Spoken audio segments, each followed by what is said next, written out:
জঙ্গল মানেই রহস্য, আর রহস্য মানেই ভয় আর কৌতূহল। আজ আপনাদের নিয়ে যাচ্ছি এক জঙ্গলের গল্পে, যেখানে একবার প্রবেশ করলে ফিরে আসা প্রায় অসম্ভব। ভিডিওটিতে একটি লাইক দিয়ে ভিডিওটি দেখতে থাকো।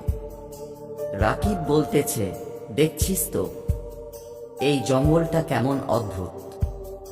এখানকার গাছপালাগুলো যেন আমাদের দিকে তাকিয়ে আছে। সিমি হাসি দিয়ে, তুই এত ভীতু কেন রাকিব? এটা তো শুধু গাছ, নেচার এনজয় করতে শেখ। সোহেল বলল, ঠিক বলেছিস সিমি। রাকিব ভয় পেলেই মজা শেষ।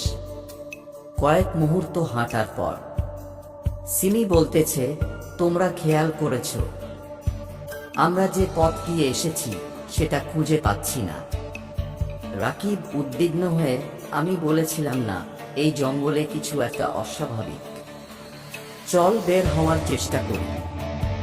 গাছের ফিসফিসানি, মৃদু কণ্ঠ, এখানে তোমাদের আসা উচিত হয়নি। এবার তোমরা জঙ্গলের মায়াজালে আটকে যাবে। সিমি চমকে উঠে, কে কথা বলল? কেউ কি দেখলে? সোহেল বলল, এটা তো গাছ থেকে আসছে। অসম্ভব, গাছ কথা বলে না। রাকিব ভয় পেয়ে, আমি বলছিলাম এখানে কিছু একটা আছে। আমরা এ জায়গা থেকে বের হব কিভাবে? তারা পথ খুঁজতে শুরু করে, কিন্তু জঙ্গল ক্রমাগত ঘন হয়ে আসে। তারা বুঝতে পারে তারা এক জায়গায় ঘুরপাক খাচ্ছে। অদ্ভুত কণ্ঠে, তোমরা যারা এখানে এসেছ মায়াজালে আটকে পড়েছ, যদি বের হতে চাও বাঁচার তরে 3টি ধাঁধা সমাধান করে। 3টি ধাঁধা দেওয়া হয়। ধাঁধা 1, আমার গায়ে আলো ঝলমল, আমায় ধরলে কাটবে কল, আমার নাম বলো একবারে, তবে পথ পাবে জঙ্গলের ধারে। রাকিব উত্তর বলল, সূর্যালোক। ধাঁধা 2, ঘুরে ফিরে যাই যে চলি, থেমে থাকি না একটু কখনোই, আমায় ধরতে চাওয়ার আগে আমার নাম বলো একটুখানি কষে। সিমি উত্তর বলল, বাতাস।